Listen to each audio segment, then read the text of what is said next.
വയനാട് ചൂരൽമലയിൽ നിന്നും ഏറ്റവും പുതിയ വിവരങ്ങളുമായി ശ്രീകുമാർ ചേരുന്നു.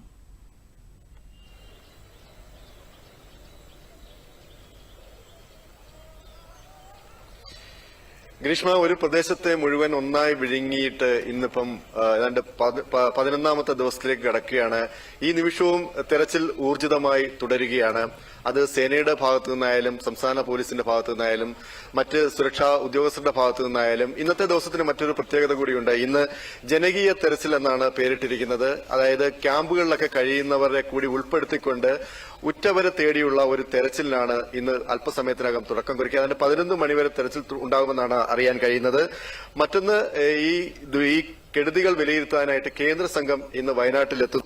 കേന്ദ്ര ആഭ്യന്തര വകുപ്പ് ജോയിന്റ് സെക്രട്ടറിയുടെ നേതൃത്വത്തിലുള്ള സംഘമാണ് ഇന്ന് വയനാട്ടിൽ എത്തിച്ചേരുക. രാവിലെ 10 മണിക്ക് കൽപ്പറ്റ SKMJ സ്കൂൾ ഹെലിപ്പാഡിലാണ് അവർ സംഘം എത്തുക. തുടർന്ന് ഈ പറഞ്ഞ മുണ്ടക്കൈ, ചൂരൽമല ഉരുൾപൊട്ടൽ ദുരിത മേഖലകളിലൊക്കെ സന്ദർശിക്കും. അതിനുശേഷം അവർ തിരിച്ച് വൈകിട്ട് 3:30 സ്കൂൾ വെച്ച് തന്നെ സർക്കാർ പ്രതിനിധികളുമായിട്ടുള്ള ഒരു ചർച്ചയുണ്ട്. വൈകിട്ട് 4 മണിയോടുകൂടി കേന്ദ്ര സംഘം മടങ്ങും. മറ്റൊന്ന്, ഏറ്റവും പ്രധാനപ്പെട്ട ഒരു കാര്യം, പ്രധാനമന്ത്രി നരേന്ദ്രമോദിയുടെ സന്ദർശനവുമായി ബന്ധപ്പെട്ടാണ്. സുരക്ഷാ ക്രമീകരണങ്ങളൊക്കെ പൂർത്തിയായി വരുന്നു. ഞാനിപ്പോൾ നിൽക്കുന്നത് SKMJ സ്കൂളിനോട് ചേർന്നുള്ള പുതുതായിട്ട് നിർമ്മിക്കുന്ന ഹെലിപ്പാഡിലാണ്. ഇവിടെ 2 ഹെലിപ്പാഡുകളാണ് നിർമ്മിക്കുന്നത്. ഏതാണ്ട് 35,000 സ്ക്വയർ ഫീറ്റ് വിസ്തീർണമുള്ള 2 ഹെലിപ്പാഡുകളാണ്. അതിന്റെ നിർമ്മാണ പ്രവർത്തനങ്ങൾ ഏതാണ്ട് പൂർത്തിയായി കഴിഞ്ഞിരിക്കുകയാണ്. ഒരു ഹെലിപ്പാഡിന്റെ നിർമ്മാണം ഏതാണ്ട് പൂർത്തിയായി, അടുത്ത ഹെലിപ്പാഡിന്റെ നിർമ്മാണം ഏതാണ്ട് പൂർത്തിയായിരിക്കുകയാണ്. കർശനമായ സുരക്ഷാ സംവിധാനങ്ങളാണ് ഏർപ്പെടുത്തിയിരിക്കുന്നത്. പ്രത്യേകിച്ചും പ്രധാനമന്ത്രിയുടെ സന്ദർശനത്തോടനുബന്ധിച്ച് നാളെ കൽപ്പറ്റയിലും അതുപോലെ തന്നെ മേപ്പാടി, മുണ്ടക്കൈ, ചൂരൽമല തുടങ്ങിയ പ്രദേശങ്ങളിലൊക്കെ നിയന്ത്രണങ്ങൾ ഏർപ്പെടുത്തിയിട്ടുണ്ട്. ഗതാഗത നിയന്ത്രണവും ഏർപ്പെടുത്തിയിട്ടുണ്ട്. മേപ്പാടി ടൗണുകളിലും കൽപ്പറ്റയിലും വാഹനങ്ങൾക്ക് പാർക്ക് ചെയ്യാൻ അനുമതിയില്ല. ഇവിടെ ആംബുലൻസ് ഉൾപ്പെടെയുള്ള അത്യാവശ്യ വാഹനങ്ങൾ മാത്രമേ കയറ്റിവിടുകയുള്ളൂ. ടാക്സി, ഓട്ടോറിക്ഷ ഉൾപ്പെടെയുള്ള സ്വകാര്യ വാഹനങ്ങൾ രാവിലെ 10 മുതൽ സന്ദർശനം കഴിഞ്ഞ് പ്രധാനമന്ത്രി മടങ്ങുന്നതുവരെ കൽപ്പറ്റ കൈനാട്ടി ബൈപ്പാസ് ജംഗ്ഷൻ മുതൽ Meppadi doctor Moopen's medical college ആശുപത്രി വരെയും മേപ്പാടി ടൗൺ മുതൽ ചൂരൽമല വരെയുള്ള റോഡിന്റെ ഇരുവശങ്ങളും പാർക്ക് ചെയ്യാൻ പാടില്ല.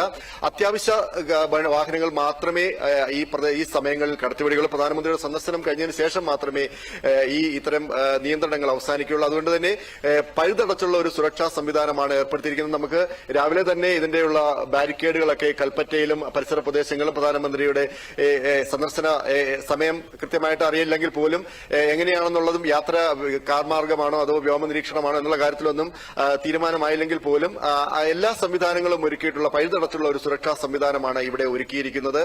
മറ്റൊന്ന്, ഈ ചാലിയാർ ഈ പറഞ്ഞ പോലെ പുഴ കേന്ദ്രീകരിച്ചുള്ള അല്ലെങ്കിൽ വെള്ളച്ചാട്ടങ്ങൾ, സൂചിപ്പാറ വെള്ളച്ചാട്ടം അടക്കമുള്ള തലങ്ങളിലൊക്കെ കേന്ദ്രീകരിച്ചുള്ള തെരച്ചിലും ഇന്നും തുടരുകയാണ്.